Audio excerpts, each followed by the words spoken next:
இருக்கிற அம்மாக்கள் வந்து, நீங்க முதல்ல இருக்கிற அம்மா மாதிரி வெறும் தியாகத்துடன் மட்டும் கூடிய அம்மா, ஒரு தாய், என்னது மதர்ஸ் டே அப்படின்னு சொன்னா என்ன சொல்றீங்க? தியாகம் நிறைந்தவள், தனக்கு சாப்பாடு இல்லனாலும் உங்களுக்கு சாப்பாடு குடுக்குறவ, அப்படின்னு ஏதோ ஒரு கல்ச்சர் அப்படியே சொல்லிட்டு வந்துருச்சு நம்மளுடைய கல்ச்சர். உசுப்பேத்தி உசுப்பேத்தி உடம்ப இப்ப ரணகளமாக்கிட்டோம்.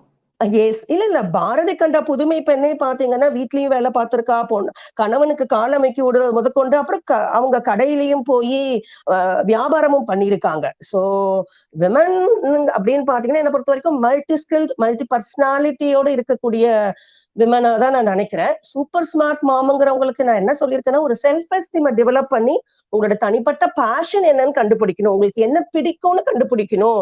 ஆ இது அது நீங்க கண்டுபிடிச்சுக்கணும். நமக்கு 24 மணி நேரம் இருக்கு. ஸோ எப்படி நீங்க டேவ பிளான் பண்ணலாம்? வெறும் சமைச்சு பாத்திரம் கழுவி, துணி துவைச்சே டைம போக்கிராம, உங்களுக்குன்னு ஒரு 1 மணி நேரம், 2 மணி நேரம் யூஸ் பண்ணி, நீங்க கல்யாணத்துக்கு முன்னாடி உங்களுக்கு என்னென்ன